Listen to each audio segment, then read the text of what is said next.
I'm going to work on. Let me get my screen shared.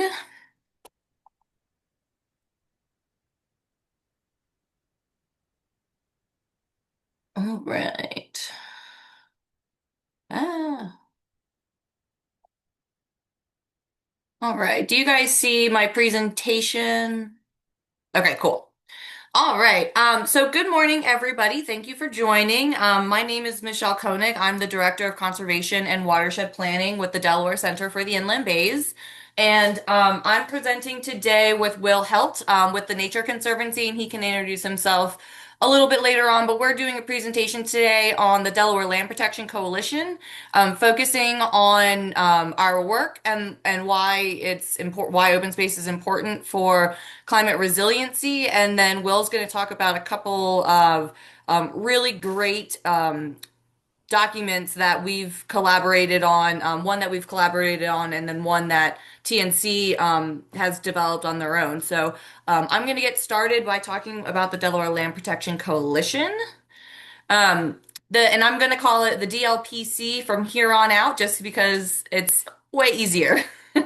So the DLPC formed back in November of 2021. So we've been around for quite a while. And the reason we formed is because we all felt that, of course, open space was really important. And we all wanted to see more open space protected throughout the state. So up on the screen is our mission and our vision statement. Pretty straightforward. We want to protect the most ecologically, culturally, and recreationally important resources in Delaware through partner collaboration and funding to meet diverse community needs. We've grown quite a bit since we started. We are now up to 23 members, mostly nonprofits. We have 3 advisory members, including DENREC, DDA, and then the Delaware Open Space Council. And then we also have Newcastle County is represented as well. And we're always looking to grow our membership. So if anybody on this call is interested in our work after this, please let me know. Um, and basically, our goals again are very straightforward. We want to increase the amount of funding, both at the state level and county and municipal level, dedicated to land protection. And I'll talk a little bit about the open space program and how that's funded in a little bit. But then our second goal is to implement creative solutions that enable nonprofits to assist the state in protecting natural lands. Delaware is small, but that means, capacity can be a real challenge.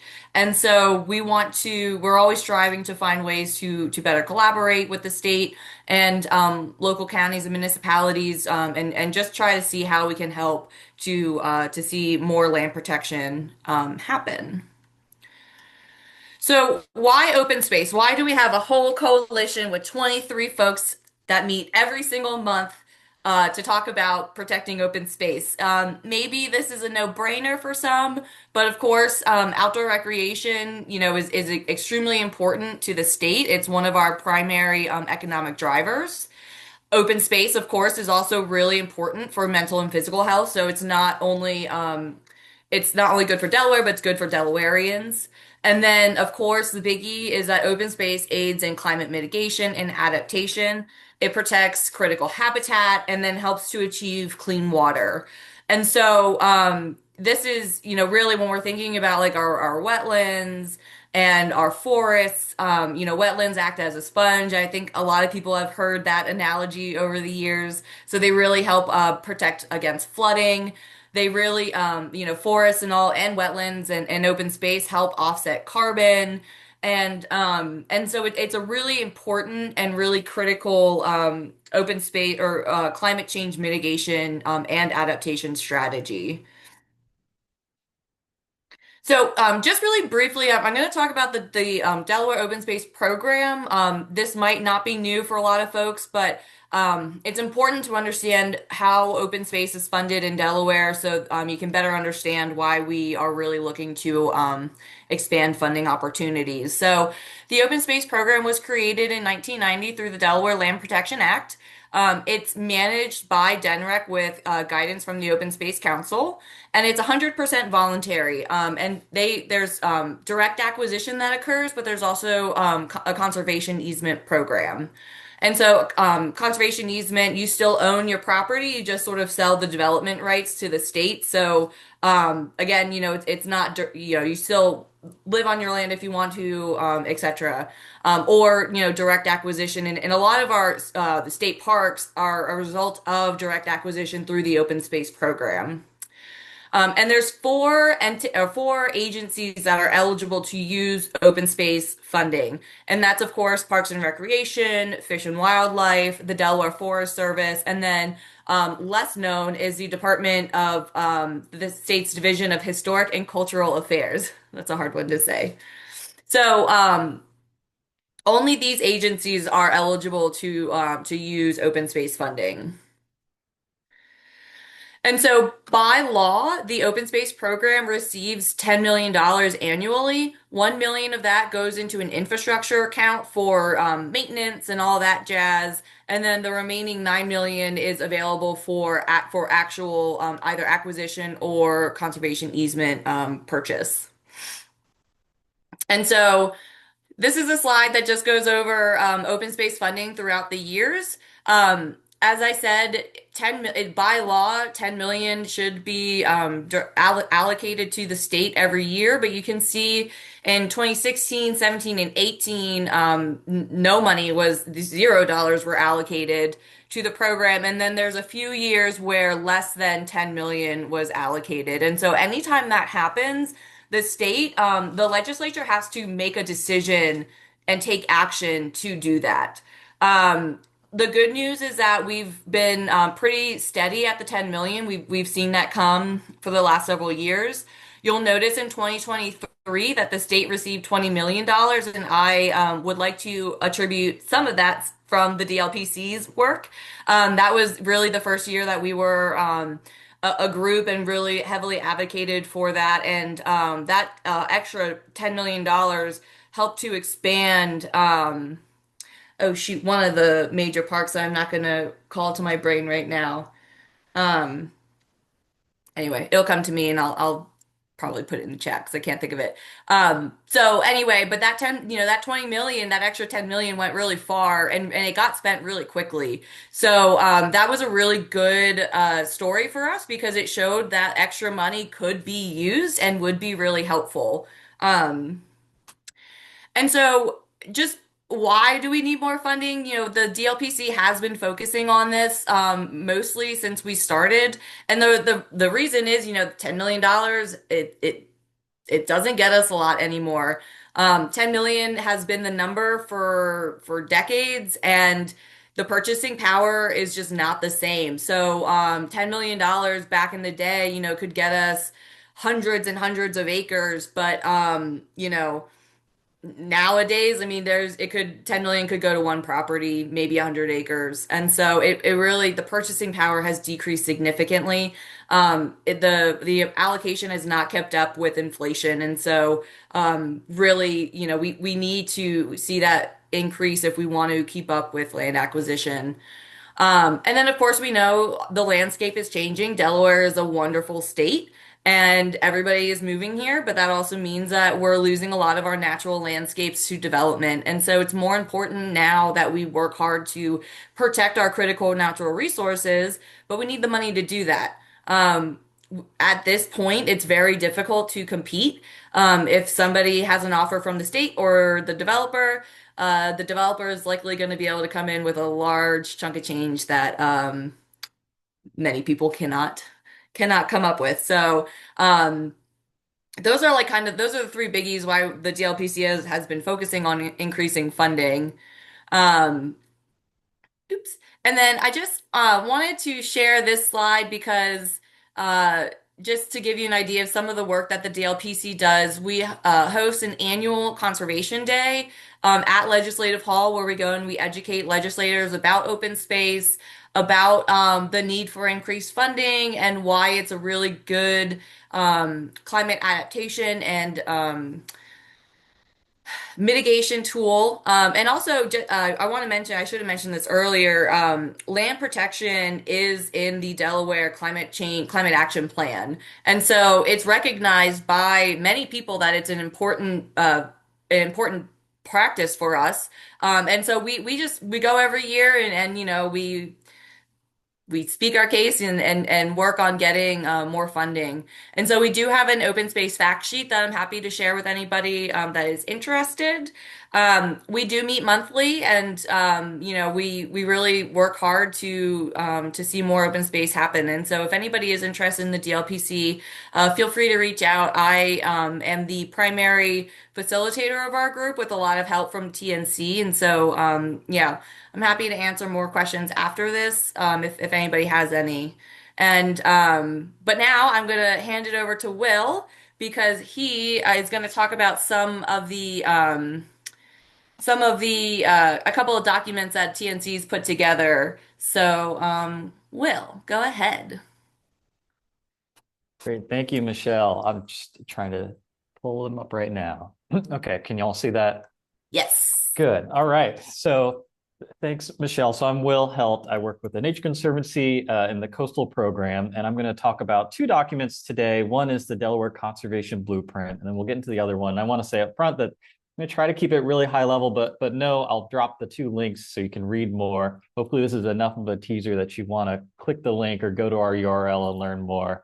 But in pairing with all that Michelle just teed up with the Delaware Land Protection Coalition and our goals of funding more open space protection, one other question about why do you need more money? I would say it has been what for? And so I feel like we, in partnership with the DLPC, wanted to generate what a potential vision for success might look like for conservation, for open space protection in Delaware, with conservation in mind, and then being me, coastal resilience in mind as well. So that was our primary objective, but we also wanted to figure out how we as land conservation practitioners in Delaware can begin to start working together, that we can agree that there are certain areas that we should focus on or parcels eventually that we should look at.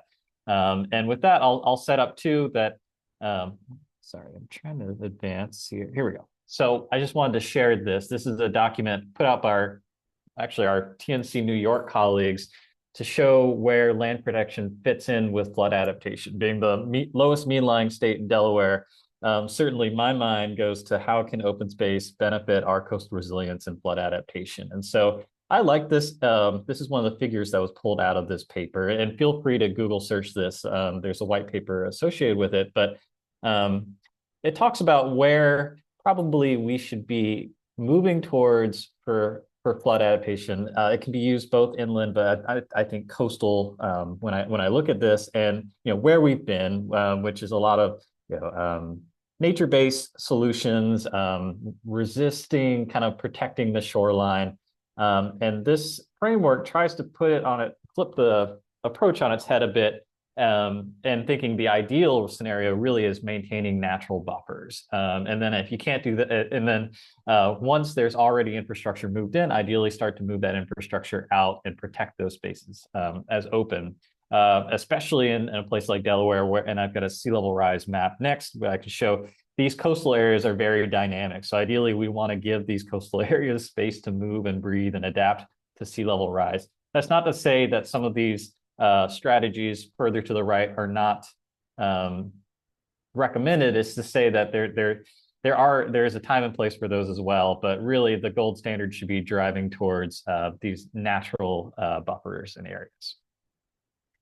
And so additionally, why put together a conservation blueprint now? Well, when we overlaid some of the sea level rise projections, so this is the current one we've been working with. We're looking forward to DNREC's new sea level rise data, but this is from 2017, where there was a forecast of 9 to 23 inches of sea level rise by the year 2050. It's kind of wild to think that that's just 25 years from now, but we overlaid plus 2 feet of sea level rise, and then also plus 5 feet, which is the worst case scenario by 2100 on the map you see in the upper right. I'm sorry, it's a little pixelated, but what we discovered was of the protected lands in Delaware, 46% of it is projected to be impacted by sea level rise by the year 2050. And so that's the parts in orange on the map there. And you see we have all conserved lands in green, and then the lands impacted at 2 feet of sea level rise in orange, and then up to 5 feet in red there. And you can see quite a bit of it's on the coastline. That kind of makes sense. You look at where Bombay Hook and Prime Hook and some of these conservation areas are. That's really what's popping out. And I think that the acreage number is somewhere around 50,000 acres or so of protected land. And so in our minds, we think, if we're losing that protected uplands to intertidal, perhaps there should be a plan or a vision in place for gaining that, because if we're not adding new protected lands in Delaware, we're essentially losing it over the future. And it's just like Michelle said, there's quite a bit of development pressure, especially in the southern part of our state, that is converting some of these currently open natural spaces or farmland to developments. And then we just felt that like I mentioned earlier, we wanted to take more of a statewide approach to what could conservation look like. And so what we came up with was a map that I'll show shortly, but we tried to identify what we're calling conservation opportunity areas. And we avoided a parcel level analysis. We wanted to really keep this more broad. And we're hoping that it can be used as a framework for folks like the DLPC to start a conversation about these areas that we might work together on. And for us, since we developed a tool, we really wanted to put a focus on important key habitats, coastal, riverine, and upland habitats. So you can see more in the definition there, and with an emphasis on the ones that will be affected by sea level rise, but also more of these larger contiguous blocks of habitats. So trying to avoid, or I would say, more highly emphasize connectivity and connected natural habitats. And so here are some of the layers that we plugged into this model here. So there was the sea level rise forecast, the 2017 ones, the TNC Northeast Habitat Guides. That was to help us define some of these habitats that we wanted to identify and prioritize, the land use, land cover, and then also the Delaware Ecological Network. And so what it ends up looking like is this. And so if you go to the webpage I posted earlier, I think it's nature.org/DE blueprint, we have static maps for each county. But you'll see here that the currently protected lands are in green. We have farmland in kind of a beigey color, more developed urban areas in gray, and then what we're identifying as the conservation opportunity areas in orange. And really, the idea is to take, say, there's groups, or maybe it's us at the DLPC, are thinking about where should we begin prioritizing maybe a collaborative project that focuses around coastal habitat migration space. It would help direct our eyes and direct our focus to these orange places along the coast that we say, hey, this is maybe an area connected to existing conserved land that's not currently protected, but it looks like ideal habitat for migration. So you can see some of these that might, and the blue hashes are areas that are projected to be impacted by sea level rise by 2050. So you can see some of these here. And I guess I'm seeing, okay. Thanks, Lynn, for putting that in the chat. And so how does this fit into kind of a larger, and I'll just try to touch on this briefly, but again, this is another document with another URL link. So nature.org/DE coastal roadmap. This one we completed in February. And I just wanted to show how land protection fits in the context of a suite of strategies to address coastal resilience in especially the Delaware Bayshore. And I'll talk about why. So the previous one focuses more at a state level. This one's more at the Delaware Bayshore level. And so what we had done, I guess 7 or 8 years ago, was a regional analysis of coastal sites with a high potential for resilience. And you can see here, we looked from Virginia all the way up to Maine, and we're trying to identify areas that may persist, may be able to best adapt to sea level rise, coastal habitats. And so you can see we came out with these 5 really estuaries that shook out as having a high potential for resilience. And you can see the Delaware Bay being one of them, and then the Delaware Bayshore within that.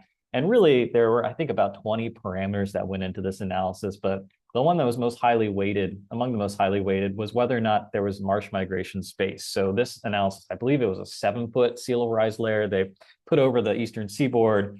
And we're looking at areas, well, if the intertidal is 7 feet further upland and inland than it was before, what areas might still have natural or open space for those habitats to shift into? And I would say this would be conversely with maybe a development or maybe some infrastructure or roads. Those are ones that would drive lower resilience in this analysis. And then combining that with I would say we've recognized the ecological importance of the Bayshore for decades, just to highlight some of the biodiversity benefits it provides. I mean, there's the horseshoe crabs. The Delaware Bayshore has some of the largest aggregations of spawning horseshoe crabs in the world. It is a very important migratory bird corridor along the Atlantic Flyway. There's fish productivity benefits of coastal marshes. There's nesting habitat for salt marsh sparrows. That's in addition to what Michelle mentioned, these predominantly salt marshes being sponges for, I would say, in both directions. So buffering storm wave action from the base side, and then also filtering stormwater runoff and others from the inland area. And so this project, again, this is high level, but with this project, we engaged both local residents, so folks who live within some of these coastal communities, mainly from Lipsick all the way down to Slaughter Beach, were the ones that the coastal communities that we prioritized. And we also had these practitioner workshops, and that's a photo on the right there. One of them where we tried to get a broad cross section of disciplines, so including folks from the DOTs, DNREC, as well as agriculture, but also folks from the county, state, and federal levels, just to get a sense for a shared understanding of the challenge at the Bayshore level, but also a shared understanding of the opportunities for a more resilient Bayshore. And so from that, we identified these really 4 high-level strategies of protecting the space, enhancing and restoring these habitats, increasing community resilience to flooding, and then a cross-cutting policy component. And within the document, there are specific actions. I know those sound very vague, but there's specific actions recommended within each of those. But also, since we are the Nature Conservancy, we wanted to build awareness and support for nature-based strategies and solutions in this area. And then similarly to the blueprint, we wanted to develop a shared vision for what resilience could look like in the Bayshore. I believe that's my last slide. Yep. So I'll stop sharing and then open the floor.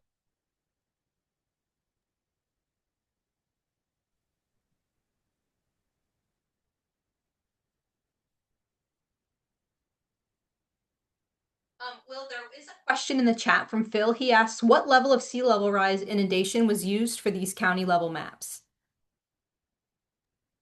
Yes, so it was the plus 2 feet, the 2050. So we don't have the 9 or 23-inch projection layers, but we do have 2 feet. So that's the one that we used for that. Thanks. Anyone else have questions?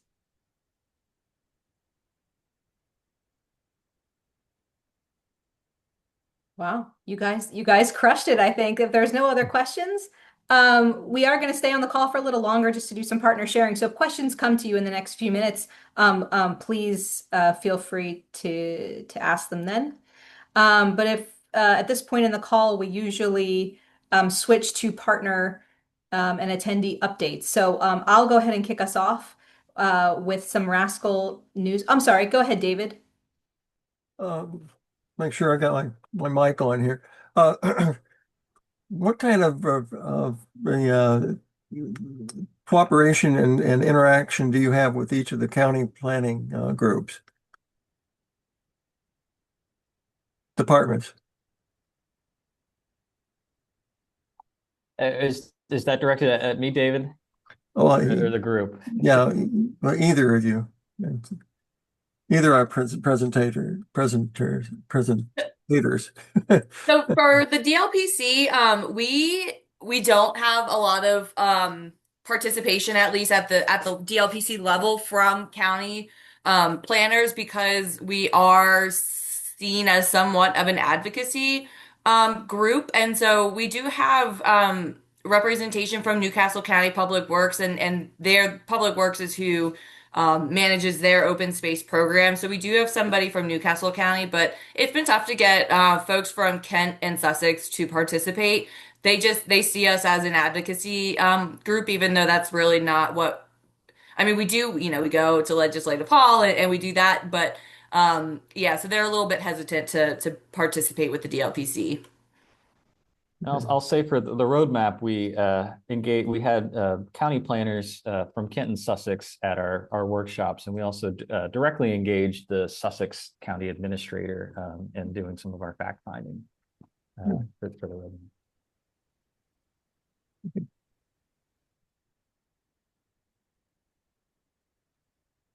Go ahead, Phil.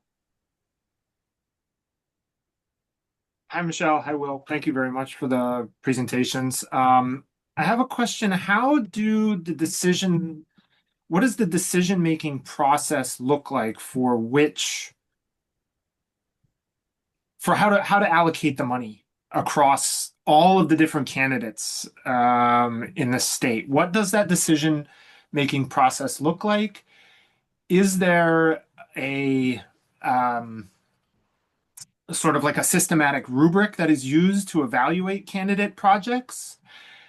If so, is climate adaptation and mitigation a criteria within that rubric?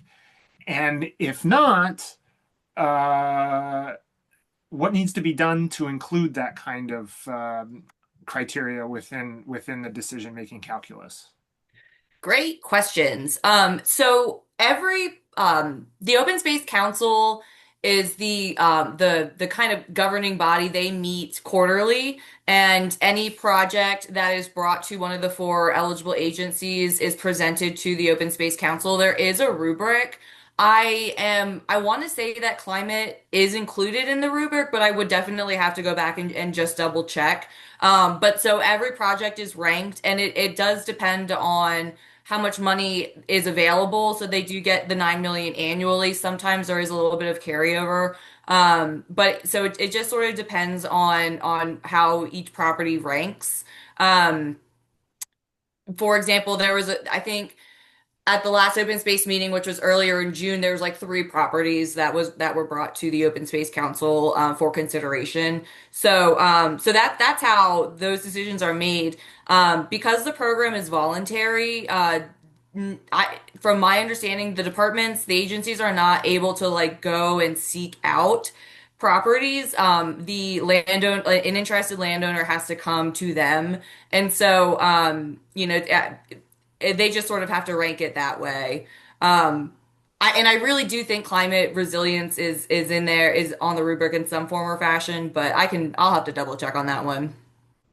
And Phil, I'll add too. So we focused on the open space funding, but there's a companion pot of funding, the Ag Lands Preservation one. Right.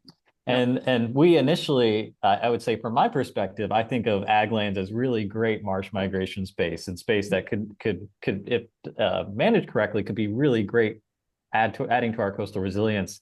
They have one primary criterion, I believe, which is the percent discount that a landowner is willing to give for the agricultural easement. We had floated, I would say, maybe a year and a half ago, the thought of maybe adding priority areas that might get additional points, but that I'm not sure if there's really any opportunity there in the near term, but that's something that we've considered, that maybe driving some of the ag lands preservation, especially in these transitional areas, and allowing that to stay as open space being a goal too.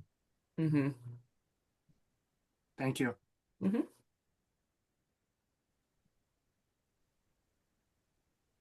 Anyone else?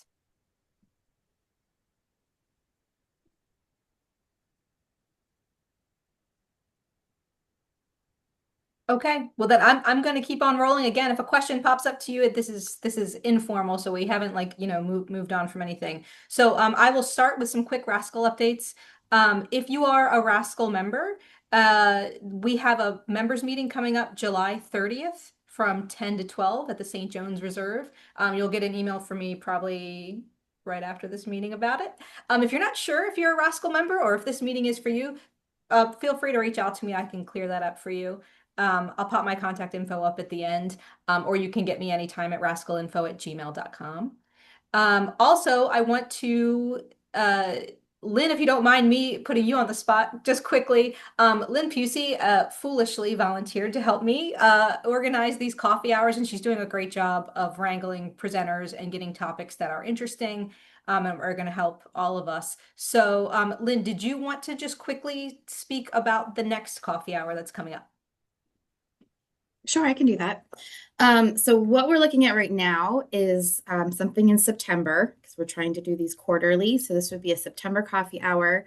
We're talking about in person, but whether it's in person or virtual, that's kind of to be determined yet. But the goal of the September coffee hour is to focus on community wildfire preparedness and kind of looking at risks and vulnerabilities in our communities, what we can do about that, how we can better prepare, creating defensible space against potential wildfires, things like that.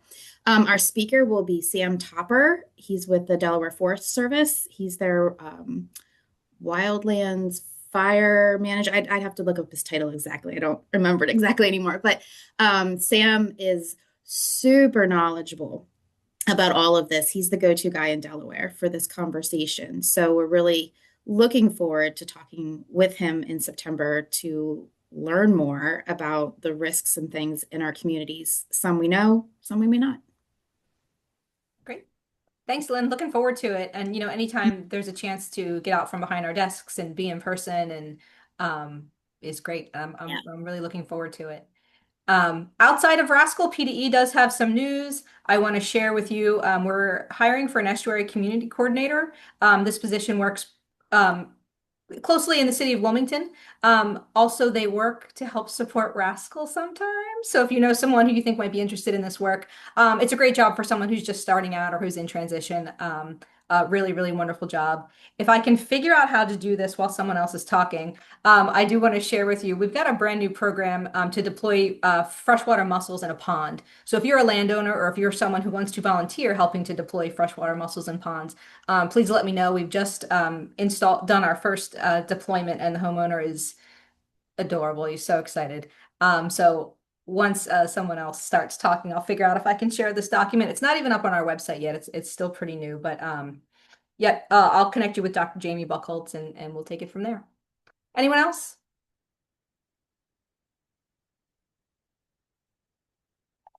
So I actually have a bit of an update. So this is a very relevant conversation and topic because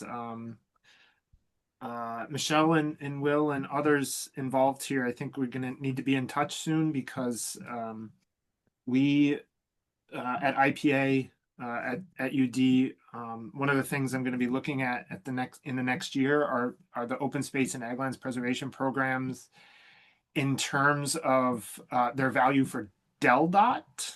So DelDOT has concerns about extension of their infrastructure into areas that are vulnerable and want to prioritize more compact, economic, efficient development patterns. And so we proposed to investigate the use of and the value of these programs, these open space preservation programs, to kind of achieve those outcomes that are priorities and beneficial for DelDOT, right? So it's the stars are a bit aligned here, where DelDOT has goals that they're not exactly the climate mitigation and adaptation goals that you've discussed, but there could be some kind of partnership or at least from a administrative support level to modify some of the. This is why I asked the question about the criteria and the process for decision making, right? Because my understanding is that the process hasn't been updated in quite some time, right? The act that launched these programs were from the 90s, and so The council that you're talking about, Michelle, right, is advocating for increased funding, and yes, all of that. They haven't kept up with the prices haven't kept up with it. The funding hasn't kept up with the prices and the inflation. So I just think there's opportunities to update and modernize these programs from a policy and administrative standpoint that would help achieve some of the desirable outcomes that I think DENREC, the partnership here, and also DEL.dot now want. So this is something that I'll be working on over the next year. Yeah, whenever you're ready to chat, definitely let us know because we are looking to change the regulations, and so if we're gonna open those up, we might as well do it at one time. We've been really hesitant to take that approach as a DLPC, but it's clear that that's what needs to happen. We need to change the code and update it. So let's talk definitely, because like I said, if we can do it at one shot, then that'll be easier for legislators to swallow. So cool. That sounds great. Yeah, that officially starts July 1st. Okay, Fiscal cool. year. So, yeah. Thanks. Anyone else have things to share?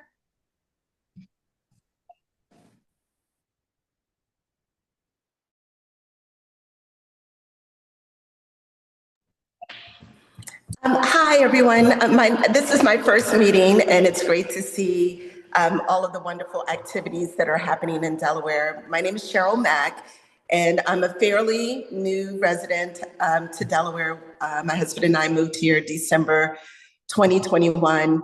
For the last 15 years, I've been working on climate change and sustainability issues globally, managing Climate Week New York City, working with, Under Two Coalition, as well as, some activities with Sustainable Energy for All. And so moving to Delaware, I'm just such a huge, I don't think fan, but I'm just so proud of everything that's happening here in Delaware. And I just feel like the things that are happening, on all spectrums is a template for what can happen, in the rest of the country. So I felt compelled to plan a Climate Week Delaware 2026 program.